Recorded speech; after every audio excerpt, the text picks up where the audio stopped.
about here, when you are in temptation, and when you are, maybe when you come across temptation, he says, James, rejoice, because the testing of your faith bring patience, and the patience bring endurance and joy. We remember in Matthew chapter 4, where Jesus was also tested. The Bible says the devil took Jesus to the highest mountain of them all, and he showed him all the things that are on the world, all the cities, all the gold, all the diamond, if you like. And he said, I will give you this only if you will bow down and worship me. The Bible says, Jesus answered him and said, for it is written, you will only worship your God, your Lord, the Father, and him alone. And the Bible said the devil flee from him. After he flee from him, here the angels come and minister to Jesus. So in other words, the testing of your faith, when you go to James, the testing of your faith bring patience, bring joy. In other words, you will get nothing without being tested. So that you may get something, you need to go through the test. Remember our brothers that go through the fire. When they come through the fire, after the fire, then the Lord appeared with them while they're in the fire. Nowadays or these days, when we are tested, we cry, we thought that the Lord doesn't want us. Or why me, Lord? Why did things come to me? Not knowing that in that test or behind that test, there is blessing lie await for you and me. Only if we will go through the test. And the test is a process where we are being shaped. I remember where they do the plays, your classes, your plastics, they go through the fire. The fire shaped them. So when you see it, you see a nice class where you can see yourself through. But that class, that plate, when you put in the microwave and you put your food, your sundae, whatever food you put there, they come warm, they come nicely. Why? Because before the plate come to you, before that plate go to the shop, to the shelf, it was put through the fire. It was tested so that it doesn't harm you, so that it doesn't waste your plate. So James here, he says, the testing, my brothers and sisters, the testing of your faith brings patience.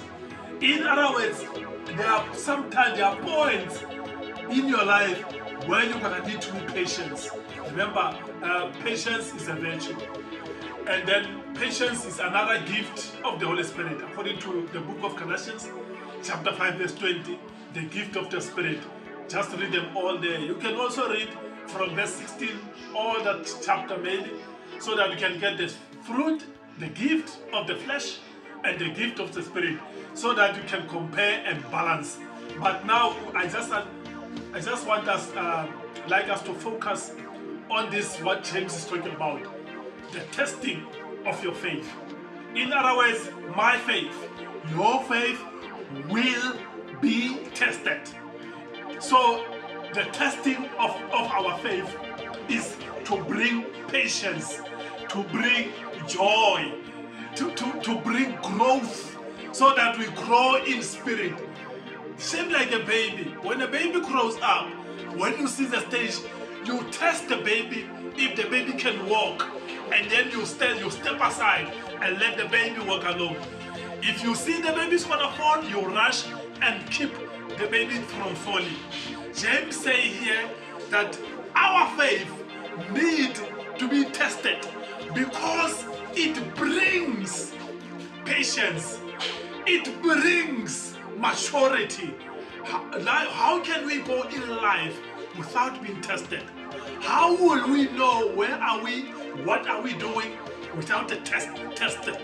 So in school, we are tested by writing the test, the exam, so that you can go to the next grade. You can go to the next step.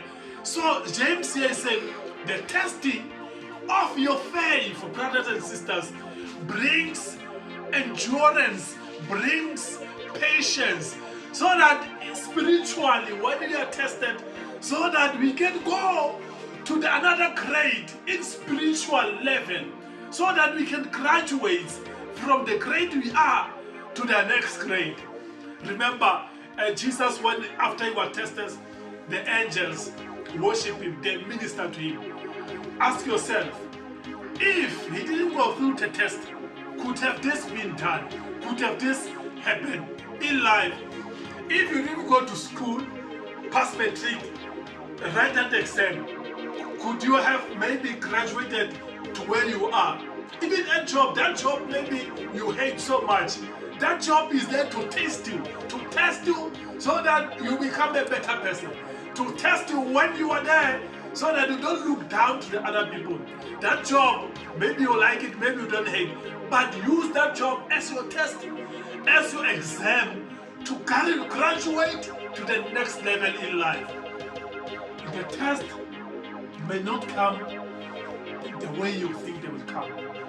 They may come in different ways. Remember, Jesus said in the Lord's Prayer, Lord, lead us not into temptation. You don't go and ask God to test you, because you may not know what may come. And what may come, maybe you may not like it. So Jesus here rebuked us. He said in a prayer, Lord, lead us not into temptation, so that you don't ask yourself for the test. You don't ask for yourself that I want to be tested in this way. The Lord, the Master, will decide what test fits you. And again in this word, the Lord said, if you fall into trouble, the Lord himself, he cannot give you a burden that is too much for you. If it's that happen, he will also make a way out for you. Now, the test, you don't design a test. They don't come in a form or in a shape where you are expecting. They may come in a different shape to test you, to help you. The tests are not there to kill you, to kill me, to kill us. They are there for promotion. I want us to see the test this way, that the testing of our life, according to the book of James, according to the Lord's Prayer, we don't go to God and ask how we want to be tested. The Lord's Prayer says, Lord, do not lead us into temptation. In other words, our test, we don't decide. We don't ask, we want this kind of test. But we are being tested by the Master the way he sees fit. And the one who tests us, he knows our capability and our strengths. We thank you for watching. Please subscribe for more. We would really appreciate it.